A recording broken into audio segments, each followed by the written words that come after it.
അത് എൻ്റെ ഫയർഫോഴ്സിൻ്റെ വണ്ടി കണ്ടോ.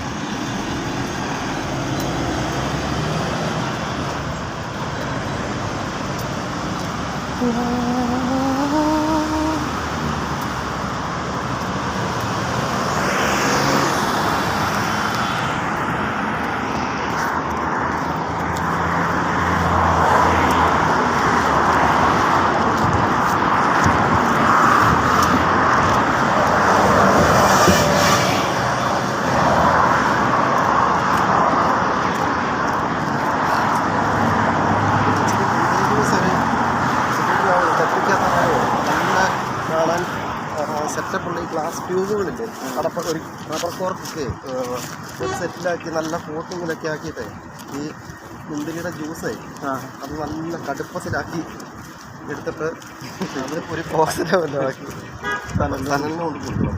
കാരണം അവിടുത്തെ എല്ലാ ബ്ലഡാണ്. എത്ര രൂപ കൊടുത്താൽ ഇത് കിട്ടും. അതിൻ്റെ ഫോട്ടോ എടുത്ത് കൊടുത്താണ് ചെക്കല്ലേ. വേണ്ട അടിയിലത്തെ മാതാമേനെ ഭർത്താവ് പെണ്ണിനെ കല്യാണം വെച്ചിട്ട് ഇവിടെ കൂടിക്കോട്ടെ അല്ലേ. അല്ല ഇവൻ അതല്ല ആവശ്യം, ബ്ലഡ് കയറുക എന്നുള്ളത് അല്ലേ. അല്ല ഇവനിപ്പോൾ സുഖമായില്ലേ, ഇതൊരു കൊച്ചുണ്ടായി കഴിഞ്ഞാൽ സെറ്റായില്ലേ. അല്ല അങ്ങനല്ല, ഇത് അതായത് ഇവരുടെ ഉദ്ദേശിച്ചാൽ കുറച്ചൊക്കെ ബുദ്ധിമാനാകാനും ഇവരെന്ന് പറഞ്ഞാൽ ലോകത്തിലെ ഏറ്റവും വലിയ ബുദ്ധിമാന്മാരല്ലേ. അതന്നെ ആ വലിയ ബുദ്ധിമാനാകാനും ദൈവത്തിൻ്റെ പുത്രന്മാരായതുകൊണ്ടാണ്. അല്ലാണ്ട് അല്ലേ. അല്ല ഇതിൻ്റെ തലച്ചോറും വലിപ്പമാണ്.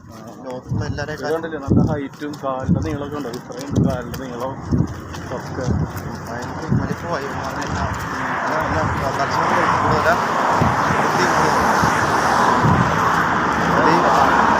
ഷാർപ്പാണ് അവരുടെ ബുദ്ധി.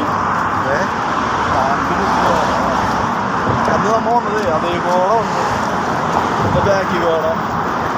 അതാണ് നമുക്ക് പറ്റിയത്. അല്ല ആ ബിൽഡിങ്ങിൻ്റെ സൈഡിൽ കൂടെ അങ്ങോട്ട് പോകുന്നത്.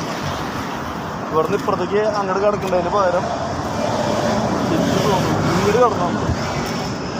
അതാ പണി പാളിയ. നമ്മൾ ഈ പെട്രോൾ പമ്പിൻ്റെ ഉള്ളിൽ കൂടെ കടന്നു പോയിട്ട് അതാ ആ ടവറിൻ്റെ ഉള്ളിൽ കൂടെ നമ്മൾ പോകുന്നത്.